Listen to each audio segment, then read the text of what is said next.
How to handle rejection and accept rejection in our life. हम किसी भी rejection को किस तरीक़ा से हैंडल कर सकते हैं और किस तरीक़ा से अपने ज़िंदगी में एक्सेप्ट कर सकते हैं रिजेक्शन को।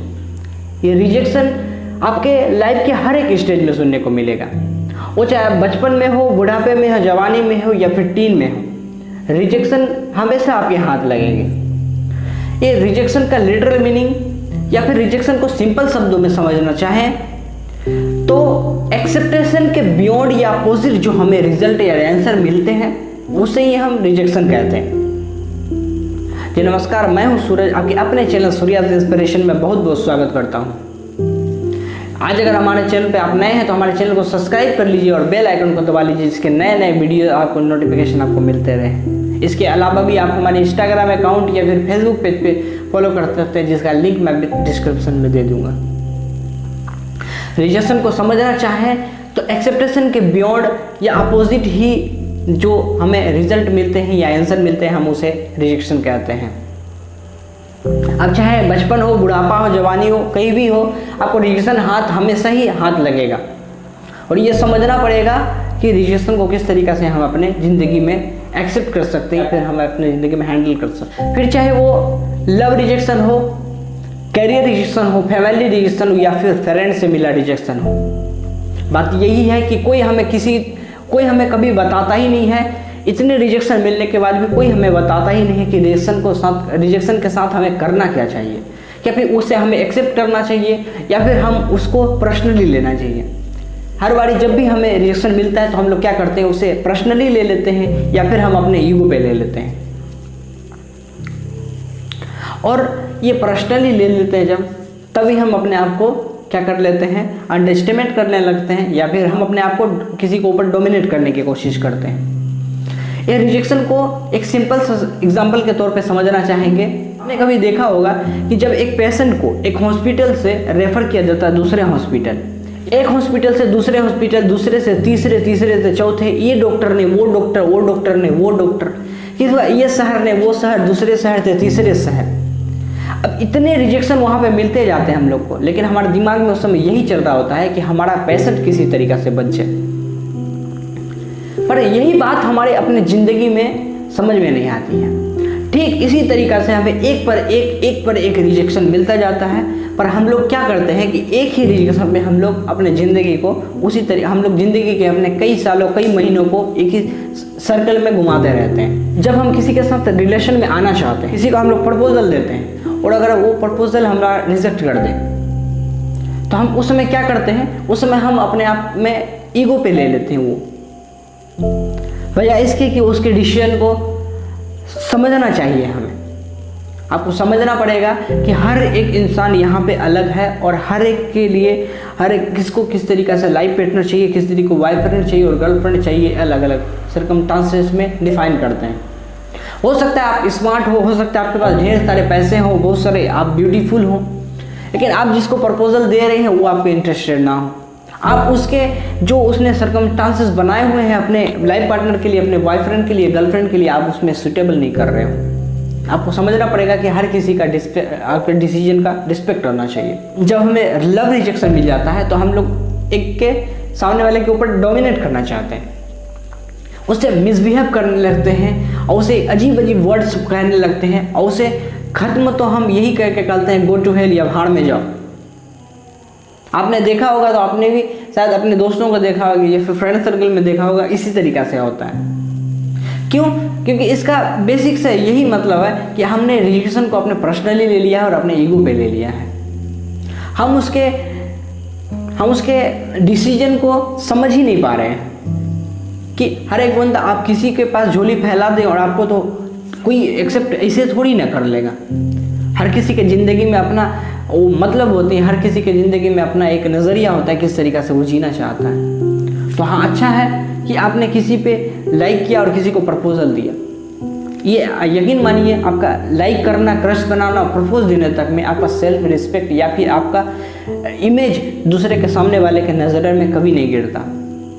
आपका इमेज तब गिरने लगता है जब सामने वाले के साथ आप मिसबिहेव करने लगते हैं और अजीब अजीब वर्ड्स बोलने लगते हैं। तब आप अपने कैरेक्टर सामने वाले के सामने खुद डिफाइन करते हैं।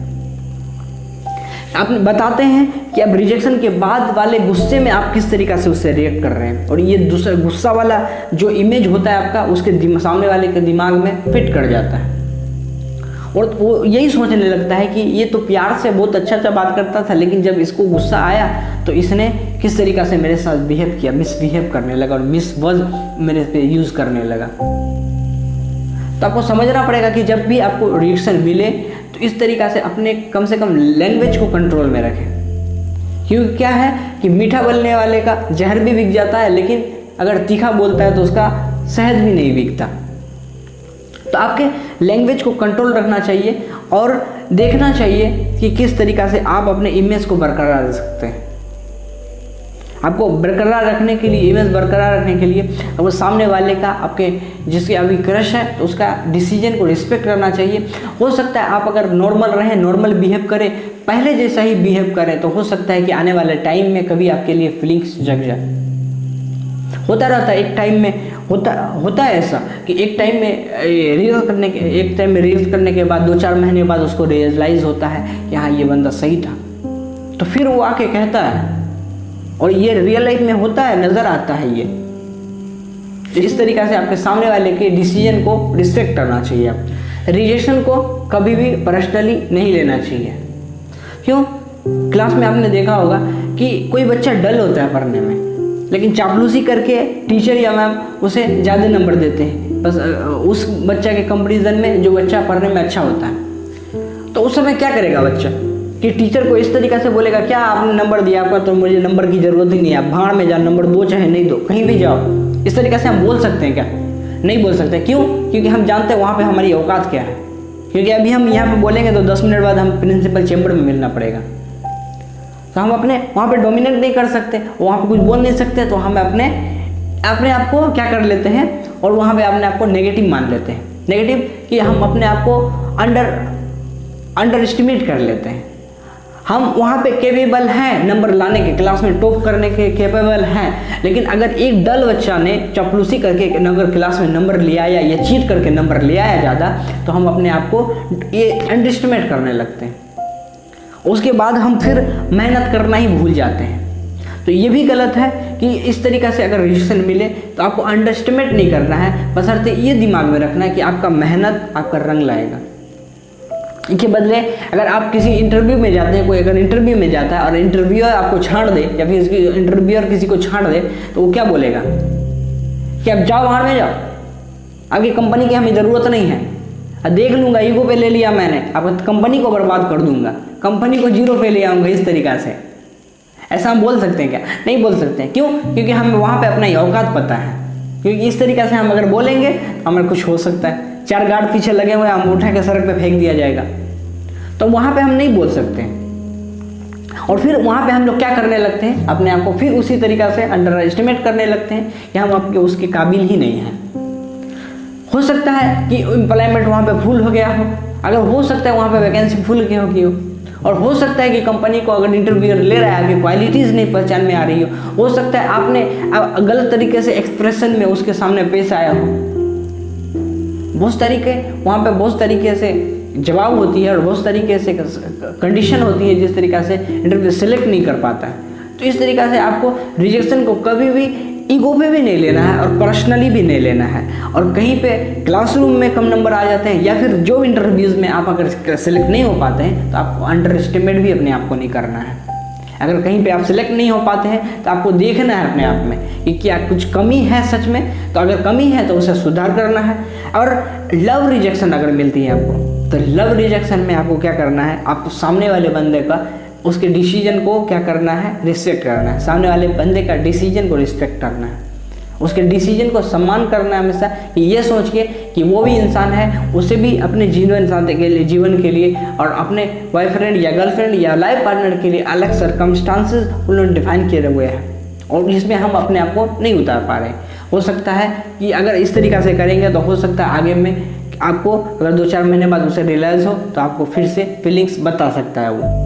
रिजेक्शन को अगर हम अपने आप में ईगो में लेने के बजाय, सेल्फ रिस्पेक्ट में लेने के बजाय, या फिर हम अपने आप को अंडरस्टिमेट करने के बजाय हम ये समझ लें कि कुछ होंगे आपके लाइफ में जो आपको एक्सेप्ट करेंगे, कुछ होंगे जो आपको एक्सेप्ट नहीं करेंगे, और कुछ होंगे जो आपके लाइफ में आते जाते रहेंगे जो एक्सेप्ट करके आपको रिजेक्ट करेंगे।